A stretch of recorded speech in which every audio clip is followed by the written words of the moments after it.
E aí pessoal do Cursando Engenharia, bem-vindos a mais um exercício que vai falar sobre o fluxo de cisalhamento. E nesse vídeo a gente vai fazer o exercício 7.51, que é para determinar basicamente o fluxo de cisalhamento em cada junta colada, saber qual é o fluxo que ele deve resistir, certo? Então, o seguinte, aqui eu já fiz o somatório de momentos e para descobrir os esforços externos, A e B, porque eu vou utilizar eles na função de singularidade. Então aqui a gente já tem o formato, como que vai ser o nosso carregamento ômega, e ele vai dar origem a esse A e esse B, que são os esforços externos. Para descobrir eles, eu fiz o somatório de momentos em relação a esse ponto A, tá? E o que acontece é o seguinte, essa parcial do carregamento ômega vai fazer um momento positivo saindo da folha, e a distância que ele está do ponto A é 0,5 metros. É daqui do meio até o A. Depois a gente vai ter a parcela do meio aqui, que vai fazer um momento negativo em relação a esse ponto A, vezes 1 metro, que é a distância do equivalente desse 2 metros vezes ômega, até o ponto A. E depois a gente vai ter essa outra parcela aqui, que também vai fazer um momento negativo, entrando na folha, de ômega vezes 1 metro, vezes 2,5 metros, que é a distância até o ponto A, certo? E mais esse B, que vai estar fazendo um momento positivo, saindo da folha, vezes 2 metros. E de tudo isso aqui, a gente sabe que o ômega é igual a 3 kN por metro, a gente tira que o B é igual a 6 kN. E fazendo o somatório na direção y para encontrar o outro esforço externo, que é o A, a gente acaba encontrando 6 kN, então A e B são iguais. Aqui o que acontece é o seguinte, eu tenho 3 kN para baixo vezes 1 metro, certo?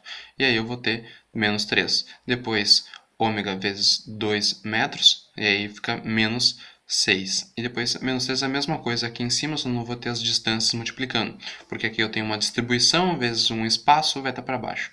Eu poderia simplesmente pegar a quantidade total aqui, que seria 4 metros, e multiplicar pelo 3, como ele está apontando para baixo, seria menos 3 vezes 4, daí a gente teria 12 para baixo. E aí a gente tiraria, sabendo que o 6 está para cima ali do B, a gente tiraria o A, que é igual a 6 kN. Então isso aí, a gente tirou as nossas condições de contorno do problema para poder colocar no nosso carregamento Q de x e depois integrá-lo e fazer o esforço cortante V de x maior, encontrar ele nas equações, certo? Então o nosso Q de x ele vai ser o seguinte, eu vou ter menos 3 kN por metro. Isso aqui é a função de singularidade, então ele vai começar de x menos 0. E para esse tipo de carregamento o expoente vai ser 0, ele começa desde o início ali. Mais A, que vai estar apontando para cima, que vai começar em x menos 1, ele vai começar no 1, e como ele é uma força pontual, ele vai ter menos 1 no expoente, mais B também vai começar lá em x menos 3, lá no x menos 3 metros, e também vai ter o expoente menos 1, porque ele é uma força pontual. Então, para encontrar o nosso carregamento v de x, eu vou precisar integrar, ele é menos integral desse q de x, dx. E se eu fizer essa integração, eu vou ter menos 3 kN por metro, e x menos 0 elevado a 1, mais a x menos 1 elevado a 0, de acordo com as nossas regras de integração para a função de singularidade, a função de Heaviside. Aqui a gente vai ter x menos 3 elevado a 0 também. Então essa aí vai ser a cara da nossa função v de x. Eu vou desenhar aqui o gráfico, como é que vai ser. Então aqui a gente vai ter v de x nesse eixo, e aqui a gente vai ter o x. Olha só, de 0 até 1 metro, a única função que existe é 3 kN por metro. Aqui já não está aparecendo, mas é 3 kN por metro vezes x. Essa é a função v de x que existe. Então a gente vai montando assim a nossa função. V de x é igual a 3 vezes x. O que acontece? Quando x é igual a 0, ele vai partir do zero. E quando x é igual a 1 metro, ele vai para 3 kN. 3 kN. Então aqui em 1 metro, ele vai para 3 kN. Depois, quando x for maior que 1, a gente vai ter essas duas funções. Então aqui a gente vai ter que subtrair, né, menos a ali, menos o valor de a gente encontrou que é 6 kN. 6 kN. Depois, quando a gente fizer o seguinte, ó, quando x for igual a 1 metro, a gente vai ter menos 6 mais 3, a gente vai ter menos 3 kN. Então ele vai partir de menos 3 kN. A gente vai ter menos 3 aqui, então ele vai partir daqui. E ele vai até a marca de 3 metros. Então, quando x for igual a 3 metros, a gente vai ter 9 positivo menos 6. E daí ele vai até 3 kN de novo. E nesse ponto aqui, quanto que ele vale para esse x aqui? Bom, para esse x onde ele vale 0, a gente vai ter 3x menos 6. E daí dessa equação a gente tira que x é igual a 2 metros para esse cortante igual a 0. Beleza, né? Então a gente já tem essas partes aqui, a gente sabe quanto é que vai valer os cortantes e em suma, assim, a gente está vendo que ele vai ser 3 kN, mas é mais para a gente perceber de onde que vem esse esforço cortante, como é que a gente monta essa equação através da função de half-side, a função de singularidade. Depois de 3 metros, a contribuição acontece de todas essas funções aqui. Então eu vou ter que adicionar menos b e menos 6 kN. Certo? Então, quando x é igual a 3, nesse caso aqui, a gente vai ter 9 menos 12. E 9 menos 12, ele vai nos levar para menos 3 de novo. Então, a gente vai voltar lá para baixo, em menos 3 kN. E aí, quando x for igual a 4 metros, é onde acaba a viga, 4 metros, ele tem que ser 0, certo? Então, olha só, quando x for igual a 4 metros, a gente vai ter 12 menos 12 vai estar em 0. Então a gente tem que ter um gráfico dessa forma aqui. Então, o carregamento V de x nos deu essa função.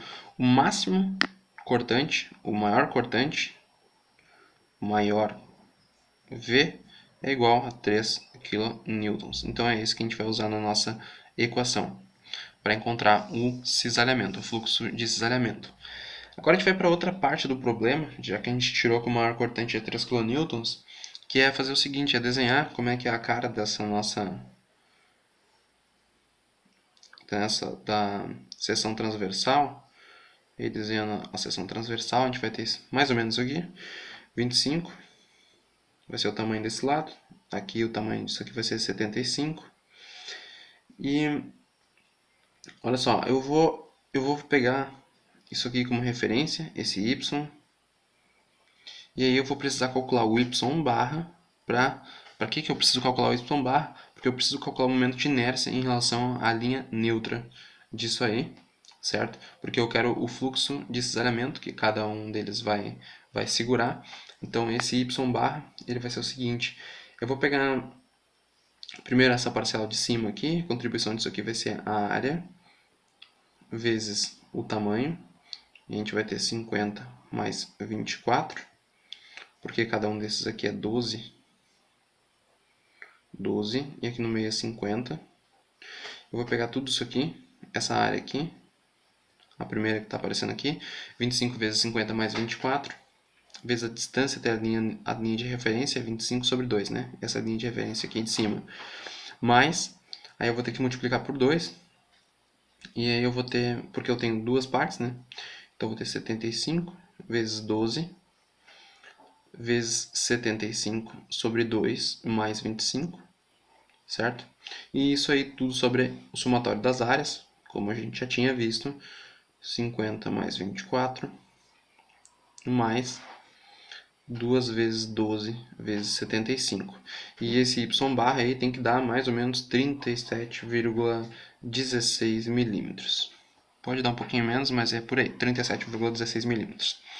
Então, o nosso momento de inércia ele vai ter que ser calculado em função desse y barra. E aí o nosso momento de inércia y vai ser...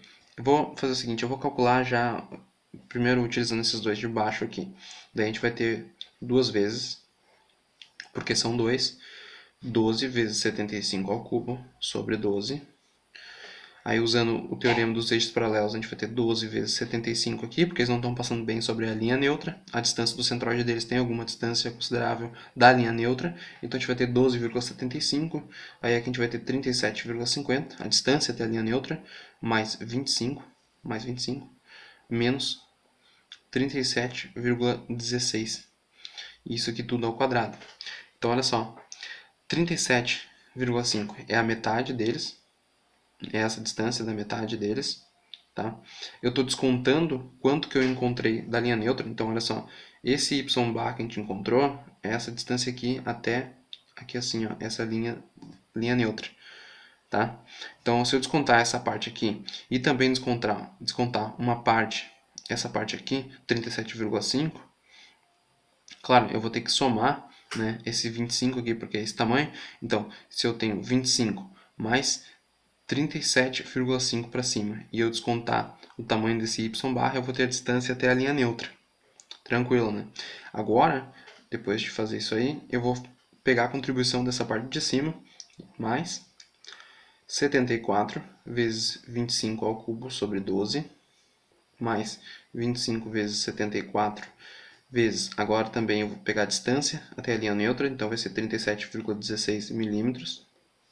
E aí eu vou descontar 12,5, porque eu estou pegando o seguinte, eu estou pegando toda essa distância aqui, tá? A distância até a linha neutra e estou descontando metade desse tamanho aqui, 12,5, metade de 25. Isso aqui vai ao quadrado para poder encontrar a distância até a linha neutra. Se a gente fizer as contas desse i, a gente tem que ter um i igual a 3,221 vezes 10 na menos 6 milímetro. Vezes 10 na menos 6 na 4. Vou colocar na 4 já. Aqui em metro. E depois, nosso momento estático de área, como a gente está... Quando a gente pensar no fluxo de desalhamento, a gente vai pensar no seguinte, que a gente está acoplando elementos uns aos outros. Então eu vou fazer o seguinte, eu tenho essas duas partes fixas e estou acoplando essa parte de cima aqui. Então se eu estou acoplando essa parte de cima e eu quero saber qual que é o fluxo de desalhamento, sendo que eu tenho essas duas partes onde o fluxo está acontecendo, eu vou pegar o momento estático de área daquela área lá de cima, que está achurada. Então a gente vai ter um Q igual a 25 vezes 74. Isso aí é a área daquela parte lá de cima. E a gente quer a distância até a linha neutra. E aí a distância até a linha neutra vai ser 37,1575 menos 12,5. Tranquilo? Então a gente vai ter isso aí como a distância até a linha neutra. Isso aí vai ser igual a 4,562 vezes 10 na menos 5 metro ao cubo, já colocando em metro.